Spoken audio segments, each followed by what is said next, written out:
भारत संघ की राजभाषा क्या है, जैसा कि देख रहे हैं तो देवनागरी भाषा है दोस्तों। उसके बाद बोल रहा है संसद में संविधान का भाग 17 किस तारीख को पारित हुआ था। तो संसद में संविधान की ये भागा जो पारित हुआ था दोस्तों, भाषा 17 भाग, वो 14 सितंबर 1949 को पारित हुआ था दोस्तों, याद रखिए। इसके बाद क्वेश्चन है राजभाषा अधिनियम 1963 कब पारित हुआ था। तो राजभाषा अधिनियम जो है 10 मई 1963 को पारित हुआ था दोस्तों, याद रखिए डेट 10 मई 1963 को पारित हुआ था दोस्तों। इसके बाद क्वेश्चन है राजभाषा अधिनियम 1963 कब संशोधित हुआ। तो राजभाषा अधिनियम 1967 में संशोधित हुआ दोस्तों, याद रखिए 10 मई 1963 को पारित हुआ और संशोधित हुआ 1967 में। ये हमेशा डिपार्टमेंटल एग्जाम में पूछा जाता है दोस्तों। तो मेरे चैनल को लाइक सब्सक्राइब शेयर कर लो, फिर पूरा वीडियो देखना। तो इसके बाद देखिए क्वेश्चन है दोस्तों राजभाषा नियम के अधीन वर्गीकृत 3 क्षेत्रों क्या क्या हैं। तो राजभाषा जो नियम है दोस्तों इसमें 3 क्षेत्र हैं, क ख ग। तो क ख ग आप इंग्लिश में ABC रीजन भी बांट सकते हैं दोस्तों। इस तरह से 3 क्षेत्र में बांटा गया दोस्तों, क क्षेत्र, ख क्षेत्र और ग क्षेत्र। याद रखिए आगे बताएंगे कि क क्षेत्र में कौन कौन से राज्य पड़ते हैं और ख क्षेत्र में कौन कौन से राज्य पड़ते हैं और ग क्षेत्र में कौन कौन से राज्य पड़ते हैं, ये पूछता है खास करके डिपार्टमेंटल एग्जाम में। हर साल हिंदी दिवस कब मनाया जाता है। तो 14 सितंबर को हिंदी दिवस मनाया जाता है दोस्तों, क्योंकि 14 सितंबर 1949 को के हिंदी दिवस के रूप में मनाया जाता है दोस्तों, जबकि जो विश्व हिंदी दिवस है दोस्तों वो 10 जनवरी को मनाया जाता है, तो याद रखिए। इसके बाद बोल रहा है 7 नंबर राजभाषा नियम के अनुसार अंडमान निकोबार द्वीप समूह को किस क्षेत्र में रखा गया है। तो अंडमान निकोबार द्वीप समूह जो होता है दोस्तों वो ए क्षेत्र यानी क क्षेत्र में आता है। याद रखिए यूनियन टेरिटरी है वो क क्षेत्र में है, ये क्वेश्चन हमेशा पूछा जाता है। अंडमान निकोबार क क्षेत्र में आता है। इसके बाद पूछ रहा है दोस्तों क्षेत्र में वर्गीकृत संघ क्षेत्र राज्य कौन कौन से हैं।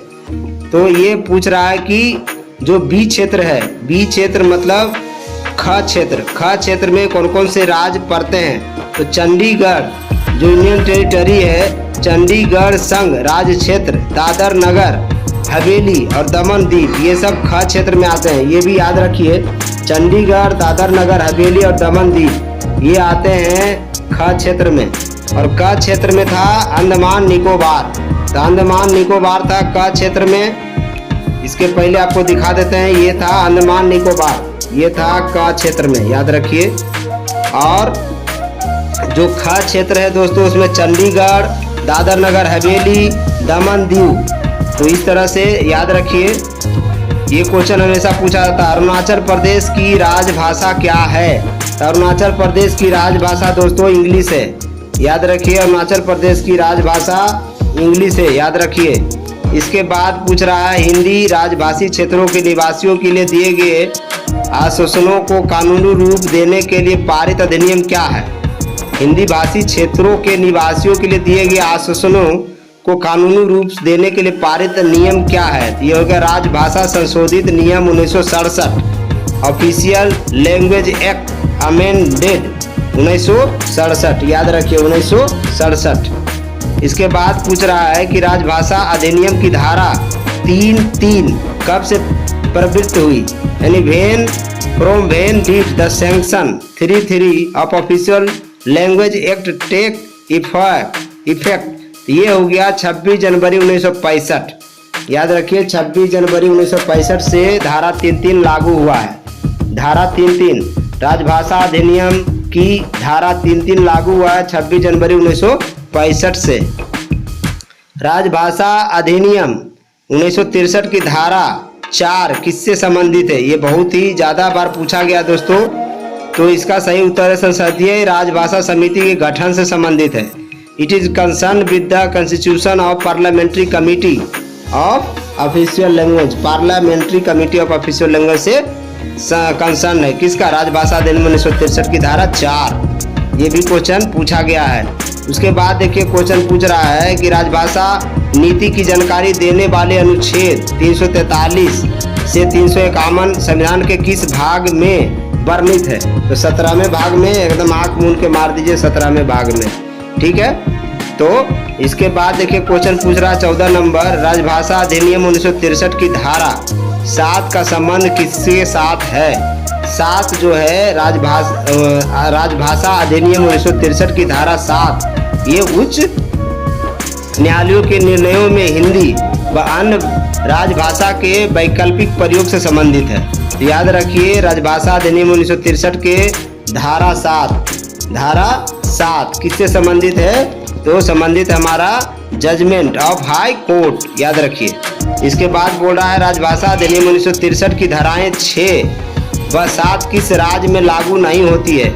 याद रखिए राजभाषा अधिनियम 1963 की धाराएं 6 और 7 जम्मू कश्मीर में लागू नहीं होता है, जम्मू कश्मीर में लागू नहीं होता है, याद रखिए।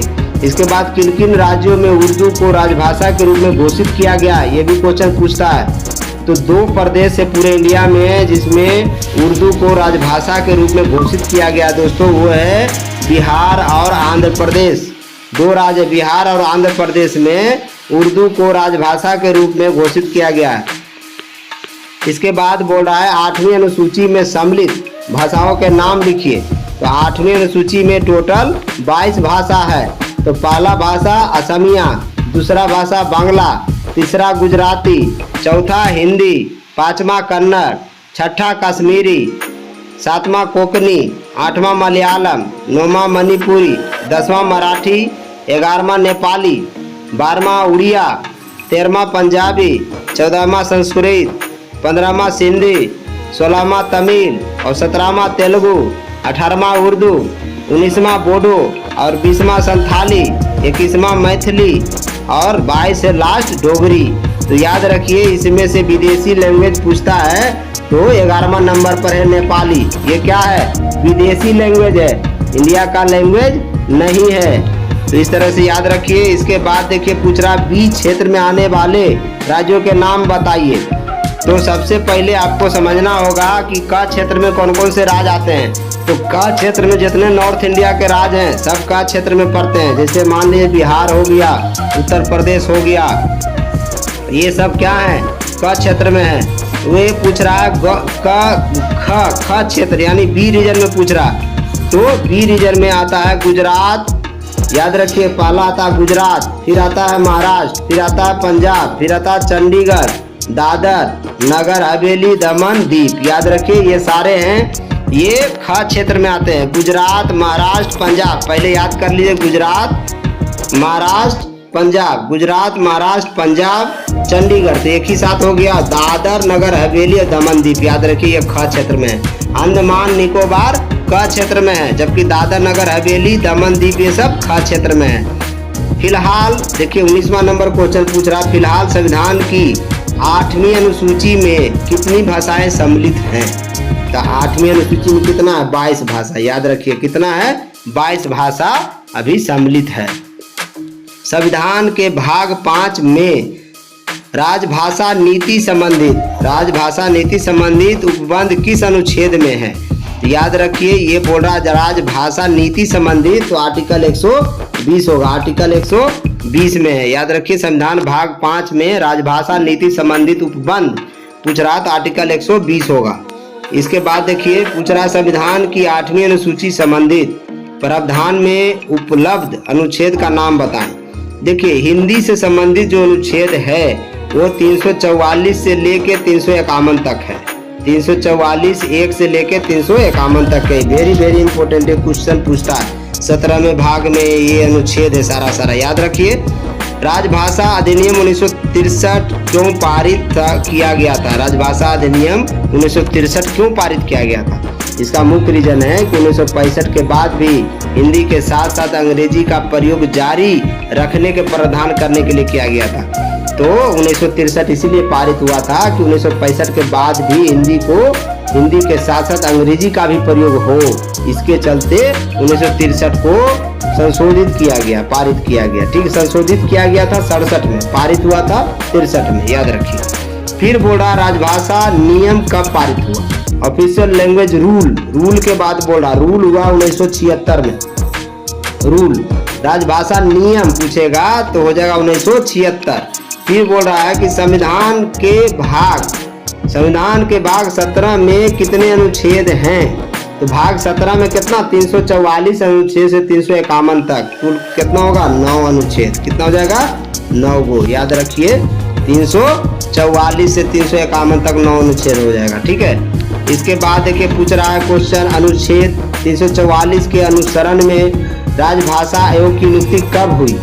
अब ये क्वेश्चन पूछ रहा है कि अनुच्छेद 344 के अनुसरण में राजभाषा आयोग की नियुक्ति कब हुई? 1955 में, याद रखिए 1955 में। राजभाषा आयोग के प्रथम अध्यक्ष कौन थे? तो बीजी खेर थे, यानी राजभाषा आयोग का प्रथम अध्यक्ष से बीजी खेर क्या थे? बाल गंगाधर खेर, कुछ इस टाइप से इनका नाम था। ठीक है, इसके बाद बोल रहा है कि राजभाषा आयोग की सिफारिशों पर विचार करने के लिए गठित समिति के प्रथम अध्यक्ष कौन थे? अब ये है क्या है, राजभाषा आयोग की सिफारिशों पर विचार करने के लिए गठित समिति के अध्यक्ष पूछा, प्रथम अध्यक्ष जीबी पंत, इसके हो गए जीबी पंत। फिर देखिए क्वेश्चन पूछा, संविधान के अनुसार सर्वाधिक नियमों विनियमों आदेशों का अनुवाद कौन करता है? तो लॉ मिनिस्ट्री। कौन करता है? Law ministry. याद रखिए जो भी है चेंज करना है, नियम बनाना है, वो लॉ मिनिस्टर ही इसका नियम बनाता है। 1965 तक संघ के सरकारी परियोजनाओं के लिए कौन सी भाषा मुख्य राजभाषा थी तथा कौन सी भाषा सहायक भाषा थी? ये बहुत ही इम्पोर्टेंट क्वेश्चन है। 1965 तक संघ के सरकारी परियोजनाओं के लिए कौन सी भाषा मुख्य राजभाषा थी? मुख्य क्या था? अंग्रेजी। मुख्य क्या था? अंग्रेजी, याद रखिए। और सहायक था हिंदी 1965 तक। लेकिन 65 के बाद हो गया उल्टा। 65 के बाद हो गया क्या? उल्टा, याद रखिए। तो अब जो मुख्य राजभाषा है हिंदी है और सहायक हो गया अंग्रेजी, याद रखिए।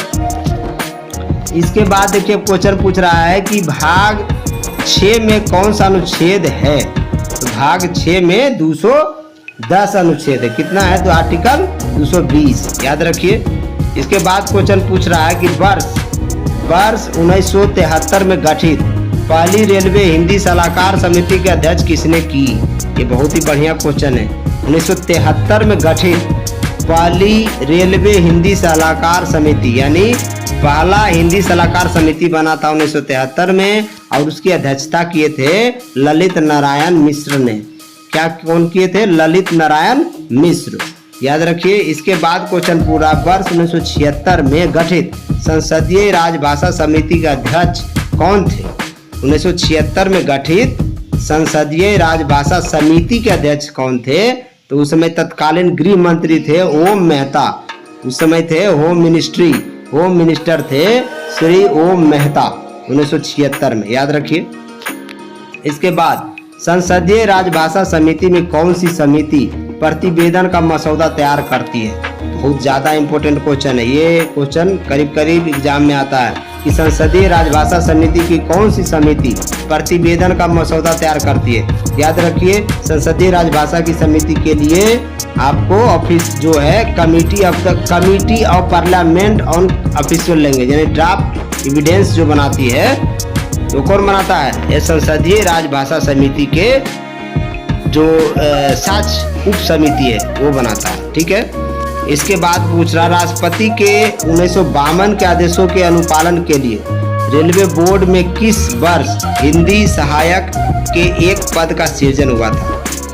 राष्ट्रपति के 1952 आदेशों का अनुपालन करने के लिए रेलवे बोर्ड में किस वर्ष हिंदी सहायक के एक पद को सृजन किया था? तो 1952 में पहली बार हिंदी के लिए एक वैकेंसी निकला था। ठीक है, रेलवे बजट के हिंदी अनुवाद सबसे पहले कब तैयार हुआ था और उस समय रेल मंत्री कौन थे? वेरी इंपॉर्टेंट क्वेश्चन है कि रेलवे बजट को हिंदी में अनुवाद कर दिया गया था और उस समय रेल मंत्री लाल बहादुर शास्त्री थे 1956 में। याद रखिए 1956 में क्या हुआ था? हिंदी में रेल बजट को हिंदी में अनुवाद किया गया था। उसमें रेल मिनिस्टर थे लाल बहादुर शास्त्री। रेलवे बोर्ड में हिंदी अनुभाग का गठन कब हुआ था? रेलवे बोर्ड में हिंदी अनुभाग का गठन हुआ था 1960 में। याद रखिए 1960 में। कहा कि क क्षेत्र के अंतर्गत आने वाले राज्य कौन से? देखो वेरी वेरी इंपॉर्टेंट क्वेश्चन है। क क्षेत्र, ख क्षेत्र और ग क्षेत्र सब याद कर लीजिए। तो क क्षेत्र में जो हिंदी भाषी क्षेत्र जो हिंदी बोलता है, जैसे बिहार, झारखंड, देखिए बिहार, झारखंड, दिल्ली, हरियाणा, हिमाचल प्रदेश, मध्य प्रदेश, छत्तीसगढ़, राजस्थान, उत्तर प्रदेश, उत्तरांचल, अंडमान निकोबार द्वीप समूह। याद रखिए यही है जो हिंदी बोलता प्योर, इसीलिए इसको क क्षेत्र में रखा गया। और यूनियन टेरिटरी में हिंदी जो क क्षेत्र है, इन क क्षेत्र के अंदर जो यूनियन टेरिटरी है वो सिर्फ है अंडमान निकोबार। याद रखिए क्वेश्चन पूछता है कि अंडमान निकोबार द्वीप समूह किस क्षेत्र में आता है, तो हमेशा मार के आइएगा क क्षेत्र में आता है। अंडमान निकोबार क क्षेत्र में आता है। दादर नगर हवेली ख क्षेत्र में आता है। दमन दीव ख क्षेत्र में आता है। गुजरात, महाराष्ट्र, पंजाब, चंडीगढ़, दादर नगर हवेली ये सब ख क्षेत्र में आता है। अब देखिए यहाँ पर क्वेश्चन आ गया कि ग क्षेत्र के अंदर कौन कौन से राज्य आते हैं। ग क्षेत्र में जिनको हिंदी के बारे में क ख ग नॉलेज नहीं होता, जैसे तमिलनाडु, तमिलनाडु क्या है ग क्षेत्र में है। केरल, कर्नाटक, आंध्र प्रदेश, उड़ीसा, पश्चिम बंगाल, गोवा, जम्मू कश्मीर, असम, नागालैंड, मेघालय, अरुणाचल प्रदेश, सिक्किम, त्रिपुरा, मिजोरम, मणिपुर, पांडिचेरी, ये सब क्षेत्र जो आते हैं ये ग क्षेत्र में आते हैं सबसे लास्ट में। याद रखिएगा। इसके बाद बोलता रेल मंत्रालय का निरीक्षण संसदीय राजभाषा समिति की कौन सी उप समिति करती है?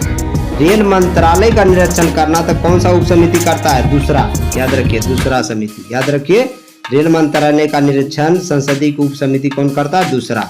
याद रखिए हिंदी में कार्यालयीन काम करने के लिए रेलवे बोर्ड द्वारा लागू की गई योजना क्या है? हिंदी में जो कार्यालय में काम होता है तो उसके लिए रेलवे बोर्ड में कौन सा योजना लागू किया गया? राजभाषा व्यक्तिगत नगद पुरस्कार योजना। याद रखिए तो व्यक्तिगत नगद पुरस्कार योजना रेलवे बोर्ड द्वारा ही बनाया गया है। ठीक है, very very important. Prabodh, Praveen, Prag परीक्षाएं पास करने से मिलने वाली राशि बहुत ही ज्यादा इंपॉर्टेंट है। ये हमेशा क्वेश्चन पूछता है यहाँ से। ठीक है कि अगर आप 70% या इससे अधिक अंक प्राप्त करते हैं और प्रबोध में तो 1600 रुपया मिलेगा, प्रवीण है तो 1800 रुपया मिलेगा और प्राग है सबसे ज़्यादा तेज है तो 2400 रुपया मिलेगा। यानी 1600, 1800, 2400। 60% 70% के बीच में नंबर लाते हैं तो 800, 1200, 1600। 55% और 60% के बीच में लाते हैं तो 400, 600 और 800 रुपया मिलेगा। इस तरह से इसको याद कर लीजिए, क्वेश्चन कभी कभी पूछता है। राजभाषा विभाग के राभाकस से क्या मतलब है? राभाकस ये कहता है what is the extension of OLIC used by depth of official language. तो ये हो जाएगा राजभाषा कार्यान्वयन समिति से। क्या हो जाएगा? राजभाषा कार्यान्वयन समिति से। याद रखिए। इसके बाद बोला केंद्र सरकार के कर्मचारियों के लिए कितने पाठ्यक्रम निर्धारित हैं? बहुत इंपॉर्टेंट क्वेश्चन है। 3 गो। ठीक है, 3 पाठ्यक्रम निर्धारित है। उसके बाद पूछ रहा केंद्र सरकार के कर्मचारियों के लिए निर्धारित पाठ्यक्रम क्या है? प्रबोध याद रखिए प्रबोध। बोल रहा है elementary Hindi course prescribe for the central government employ. मतलब करा कि बेसिक मतलब प्रारंभिक पाठ्यक्रम। क्या मतलब आपको कुछ नहीं आता है? प्रबोध है मेरे सबसे पहला पाठ्यक्रम है, सबसे पहला पाठ्यक्रम प्रबोध, उसके बाद प्रवीण, उसके बाद प्राग। तो पहला है प्रबोध इनिशियल। ये क्वेश्चन हमेशा पूछता है कि which is the elementary Hindi course prescribe for the central government employ? Prabodh. केंद्रीय हिंदी समिति का अध्यक्ष प्रधानमंत्री। याद रखिए केंद्रीय हिंदी समिति का अध्यक्ष होता है प्रधानमंत्री, प्राइम मिनिस्टर।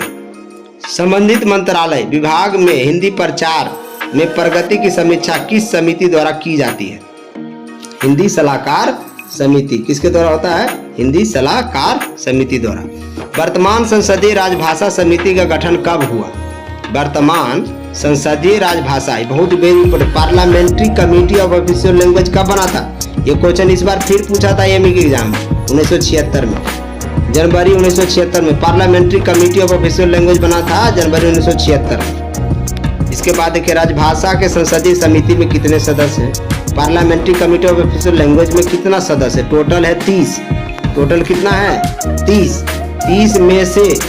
30 में से लोकसभा के है 20 और राज्यसभा के है 10। याद रखिए, टोटल में से लोकसभा, टोटल सदस्य पार्लियामेंट्री कमेटी में 30 होता है और 30 में से लोकसभा का है 20 और राज्यसभा का 10, दोनों मिला के हो गया 30। फिर देखिए पूछ रहा फिलहाल राजभाषा संसदीय समिति की कितनी उपसमितियां हैं? तो राजभाषा की संसदीय समिति की 3 उपसमितियां हैं। सब कमेटी, 3 सब कमेटी उसको बोलते हैं, 3 उपसमितियां। संसदीय राजभाषा समिति की मुख्य ड्यूटी क्या है? संसदीय राजभाषा समिति का मुख्य काम क्या है? हिंदी के परगामी प्रयोग का समीक्षा करना। तो review the progressive use of Hindi, तो हिंदी का प्रोग्रेसिव यूज देखना इसका काम है संसदीय राजभाषा समिति। यानी what is the main duty of the committee of parliament of official language. समझ गए बात? इसके बाद क्वेश्चन देखिए 52 नंबर क्वेश्चन देखिए, प्रमुख नगरों में गठित नगर राजभाषा कार्यान्वयन समिति का अध्यक्ष कौन था? नगर में है तो कौन होगा?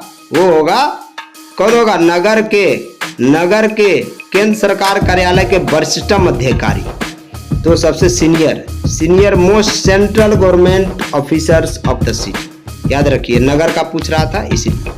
इसके बाद देखिए क्वेश्चन पूछ रहा, राजभाषा कार्यान्वयन समिति की बैठकों की अधिकता क्या होती है?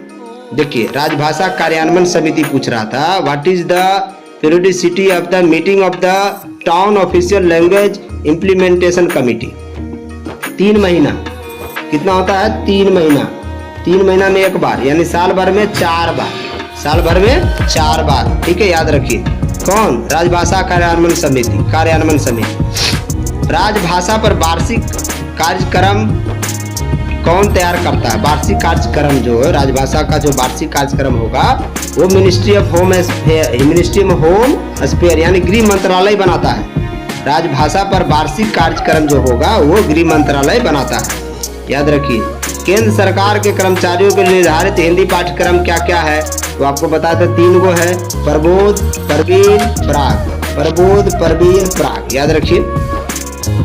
इसके बाद बोला केंद्र सरकार के लिपिकीय कर्मचारियों के लिए निर्धारित अधिकतम पाठ्यक्रम क्या है? तो लिपि की जो मतलब मान के चलिए जो आपका जो कैडर है करा के विच is the final Hindi course prescribe for the clerical. याद रखिए क्लर्कियल जो स्टाफ है तो जो उसका जो कोर्स होता है फाइनल कोर्स होता है प्राग। ये भी पूछता है, कलर का फाइनल कोर्स होता है प्राग, याद रखिए। हिंदी कार्यक्रमों में प्रशिक्षित होने के लिए केंद्र सरकार के कर्मचारियों को कौन सी प्रशिक्षु सुविधाएं उपलब्ध है? तो इसमें बहुत रेगुलर, इंटेंसिव और कोरेस्पोंडेंस एंड प्राइवेट। याद रखिए नियमित, ये भी क्वेश्चन पूछता है कि हिंदी पाठ्यक्रमों में प्रशिक्षित होने के लिए केंद्र सरकार के कर्मचारियों को कौन सी प्रशिक्षण सुविधाएं उपलब्ध है? तो नियमित, पहला हो गया नियमित, फिर हो गया गहन, फिर हो गया पत्राचार, फिर हो गया प्राइवेट, याद रखिए, ठीक है। इसके बाद बोल रहा साल में कितनी बार नियमित पाठ्यक्रम की हिंदी परीक्षाएं चलाई जाती है? तो साल में 2 बार चलता है, साल में 2 बार परीक्षा लिया जाता है, ठीक है, याद रखिए। नियमित हिंदी परीक्षाएं किन किन महीने में चलाई जाती है? ये भी क्वेश्चन कभी कभी पूछता है कि साल में 2 बार एग्जाम हो तो होता है, लेकिन कब कब हो जाता है? मई और नवंबर। एग्जामिनेशन जो कंडक्ट होता है मई और नवंबर में, याद रखिए 2 महीने में साल भर में 2 बार एग्जाम होता है, मई और नवंबर में। हिंदी पाठ्यक्रमों में प्रशिक्षित होने के लिए कौन योग्य होंगे? तो केंद्र सरकार के श्रेणी 3 कर्मचारी या उससे ऊपर के अधिकारी, याद रखिए। हिंदी पाठ्यक्रमों में प्रशिक्षित होने के लिए कौन योग्य होंगे? तो इसके लिए कम से कम श्रेणी 3 कर्मचारी यानी ग्रुप सी स्टाफ एंड ऊपर के जो ऑफिसर है वही शामिल होंगे इसमें। कोटि क में वर्गीकृत कर्मचारी कौन हैं? देखिए क में क्या होता है, जिनकी मातृभाषा हिंदी है, खूब प्योर हिंदी बोलते हैं, हिंदुस्तानी या उसकी अपनी बोली हिंदी है, तो क क्षेत्र में हो गए। उसके बाद बोल रहा है कोटि ख में वर्गीकृत कर्मचारी कौन है, तो जिनकी मातृभाषा उर्दू है, पंजाबी है, कश्मीरी है, पुश्तो है, सिंधी है, सब भाषा हो, वो होगा बी क्षेत्र में। ठीक है, जैसे बी क्षेत्र में आपको पंजाबी हो गया तो बी क्षेत्र में हो गया पंजाब। बी जो ख क्षेत्र में, क क्षेत्र में कौन कौन राजा है जो हिंदी बोलता है, जैसे बिहार हो गया, उत्तर प्रदेश हो गया। ख क्षेत्र में कौन था, जैसे गुजरात हो गया, महाराष्ट्र हो गया, पंजाब हो गया, चंडीगढ़ हो गया, दादरा नगर हवेली, दमन दीव हो गया ख क्षेत्र में। ग क्षेत्र में कौन हो गया, दक्षिण भारत का जितना राज्य है वो ग क्षेत्र में हो गया। इसके बाद देखिए ग में वर्गीकृत कर्मचारी कौन है, जिनकी मातृभाषा मराठी है, गुजराती है, बंगाली है, उड़िया है, असमिया है, इस टाइप से। इसके बाद बोला कोटि घ में वर्गीकृत कौन है, कोटि घ में वर्गीकृत जो दक्षिण भारत की भाषा या अंग्रेजी बोलते हैं वो डी में आते हैं, लास्ट कैटेगरी है। ठीक है, इसके बाद बोल रहा है कि कोटि ग कर्मचारियों को किस कार्यक्रम से प्रशिक्षण होना अपेक्षित है। कोटि ग को प्रवीण कम से कम होना चाहिए। From which course category group C employees required to train मतलब ये होना चाहिए उसको प्रवीण, तो ग वाला क्षेत्र को प्रवीण होना ही पड़ता है। कोटि घ के कर्मचारियों को किस पाठ्यक्रम के प्रशिक्षण होना अपेक्षित है, प्रबोध। घ में है साउथ इंडियन है तो उसको कम से कम शुरू इनिशियल वाला आना चाहिए, प्रबोध। ठीक है, उसके बाद पूछ रहा है कि प्राग पास करने पर मिलने वाला एक मुफ्त पुरस्कार क्या है। प्राग में 2400 रुपये मिलता है, आपको बताए थे। इसके बाद पूछ रहा है सामूहिक नगद पुरस्कार योजना के अधीन दिए जाने वाला प्रथम पुरस्कार रकम क्या है, तो ये बोला सामूहिक नगद पुरस्कार, इसमें हो जाएगा 1500 रुपये। कितना हो जाएगा, 1500 रुपये। उसके बाद क्वेश्चन है सामूहिक नगद पुरस्कार योजना का अधीन दिए जाने वाला द्वितीय पुरस्कार। सामूहिक नगद योजना में पहला पुरस्कार है 1500 रुपया, दूसरा पुरस्कार है 1200 रुपया, याद रखिए। इसके बाद सामूहिक नगद पुरस्कार में जो तीसरा प्राइज है वो है 800 रुपया का। कितना का, 800 का। ठीक है, फिर बोला साल में 10,000 सबसे ज्यादा लिखने के लिए एक यूनिट में कितने प्रथम पुरस्कार दिए जाते हैं। एक यूनिट में 2 को दिया जाता है 1,000 रुपया, याद रखिए 1,000 रुपये। 10,000 से ज्यादा शब्द आप लिखते हैं एक यूनिट में 2 पुरस्कार दिए जाते हैं। साल में 10,000 सबसे ज्यादा लिखने के लिए एक यूनिट में कितने द्वितीय पुरस्कार दिए जाते हैं, तो प्रथम पुरस्कार 2 दिया जाता है, द्वितीय पुरस्कार 3 आदमी को दिया जाता है 600 रुपया, याद रखिए। फिर 10,000 सबसे ज्यादा लिखने के लिए एक यूनिट में कितने तृतीय पुरस्कार दिए जाते हैं, वो 5 आदमी को दिया जाता है, वो 300 रुपया पर कर्मचारी दिया जाता है। तो ये सब याद रखिए। नाम, पदनाम, साइन बोर्ड को किस क्रम में प्रदर्शित किया जाता है, ये बहुत इंपॉर्टेंट है। ये क्वेश्चन हमेशा डिपार्टमेंटल एग्जाम में पूछा जाता है कि नाम, पदनाम, साइन बोर्ड, तो पहला प्रादेशिक भाषा, उसके बाद हिंदी, उसके बाद अंग्रेजी, याद रखिए। इसके बाद आम जनता द्वारा प्रयोग किए जाने वाले फॉर्मों को किस क्रम में तैयार किया जाता है। आम जनता जो फॉर्म भरता है तो सबसे पहला प्रादेशिक, फिर हिंदी, फिर अंग्रेजी, याद रखिए ये तीनों क्रम में ही चलेगा। ठीक है, रबड़ मोहरों को किस प्रकार तैयार कर, रबड़ मोहर जो स्टेम्प मारते हैं तो स्टेम्प पर क्या रहता है, बाइलिंगुअल रहता है, हिंदी और इंग्लिश रहता है, बाइलिंगुअल रहता है, हिंदी और इंग्लिश रहता है, सिर्फ दूसरा भाषा नहीं रहता। प्रबोध, प्रवीण, प्राग परीक्षाएं निजी तौर पर उत्तीर्ण करने पर मिलने वाली एक मुफ्त पुरस्कार राशि क्या है। देखिए ये बहुत इंपॉर्टेंट क्वेश्चन है। प्रबोध, प्रवीण, प्राग परीक्षाएं निजी तौर पर उत्तीर्ण करने वाले एक मुफ्त पुरस्कार राशि है। प्रबोध पास किए तो 1600 रुपया, प्रवीण पास किए तो 1500 रुपया, और प्राग पास किए तो 1200 रुपया।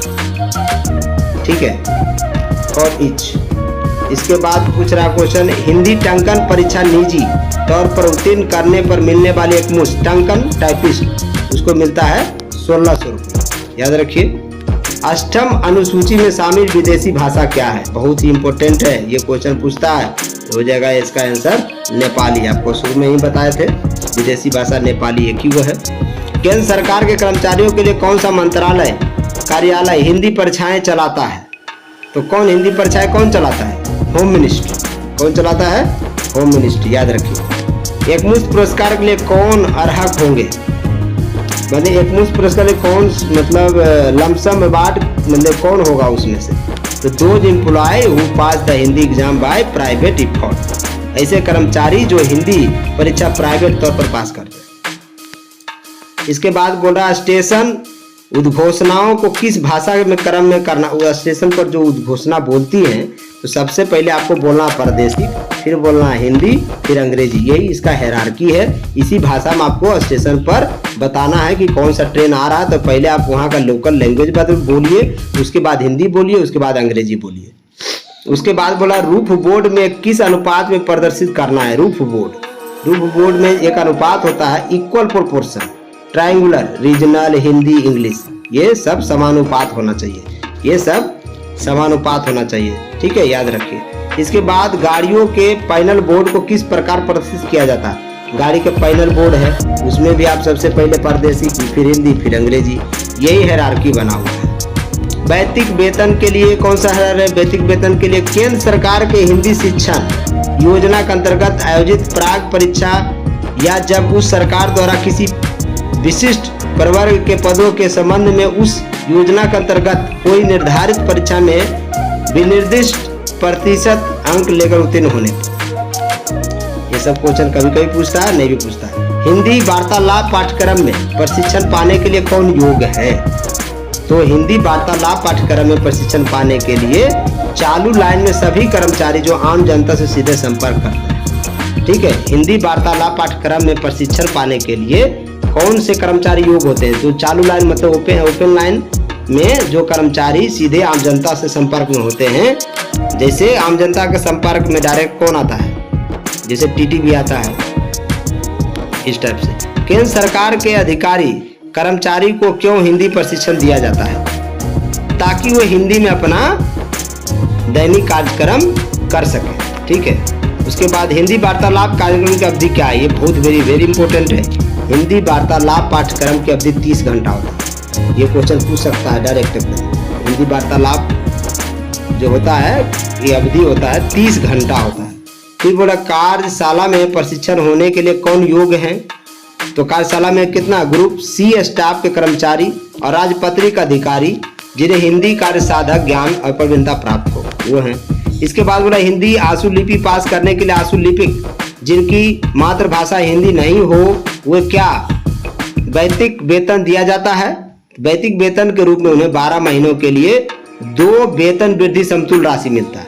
ये देखिए बहुत इंपॉर्टेंट है कि what is the personal pay given passing Hindi stenographer who mother's tongue is not Hindi. अगर स्टेनोग्राफर कोई पास करता है, मदर टंग उसका हिंदी नहीं है, तो उसको क्या मिलेगा, उसको वेतन के रूप में 12 महीने के लिए 2 वेतन वृद्धि का समतुल्य राशि मिलेगा। 2 वेतन वृद्धि जो होगा उसके समतुल्य जो राशि होगा 1 साल के लिए वो मिलता है, ठीक है। ये वेरी इंपॉर्टेंट है, बहुत ज्यादा इंपॉर्टेंट है, ये क्वेश्चन पूछ देता है। 12 महीना के लिए 2 वेतन वृद्धि के समतुल्य राशि मिलता है। इसके बाद हिंदी प्रोत्साहन भत्ता के पात्र बनने के लिए टंकन आशुलिपि को किन टंकन कार्य करना चाहिए। अब ये बोल रहा है कि what is the quantum of the Hindi typing word to be done by the typist या steno to become eligible for the Hindi incentive allowance. Hindi incentive allowance के लिए हिंदी में प्रतिदिन 5 नोट, तिमाही में 300 note, 5 note in Hindi in a day, एक दिन में 5 नोट बनाइए, या फिर 3 महीना में 300 नोट बनाइए, तभी जाके आपको हिंदी इंसेंटिव अलाउंस मिलेगा जो स्टेनोग्राफर होते हैं उनको। तो सीधा सीधी आप जोड़ लीजिए, एक दिन में 5 नोट बनाना है, ठीक है। उसके बाद 90% से ज़्यादा 95% से कम अंक सहित हिंदी टंकन पास करने के मिलने वाला नगद पुरस्कार क्या है। ये होता है 400 रुपये, याद रखिए कितना होता है 400 रुपये। इसके बाद बोला हिंदी आशुलिपि में 95% से ज़्यादा अंक प्राप्त करने के लिए क्या नगद पुरस्कार मिलेगा। अगर 95% से ज़्यादा लाते हैं तो आपको मिलेगा 1200 रुपया। कितना मिलेगा 1200 रुपया। फिर बोल रहा है कि आशुकालिक हिंदी पुस्तकालय को दिया जाने वाला मानदेय क्या है। What is the honorarium amount given to the part time Hindi librarian. Part time Hindi librarian को कितना महीना मिलता है? 500 रुपया प्रति महीना मिलता है। ठीक है, तो याद रखिए। तो इस तरह से आज का चैप्टर यही क्लोज करते हैं। हिंदी में मोस्टली क्वेश्चन यहाँ से आएगा दोस्तों, तो पूरा वीडियो देखिए। मेरे चैनल को ज़्यादा से ज़्यादा शेयर करिए। जय हिंद, जय भारत।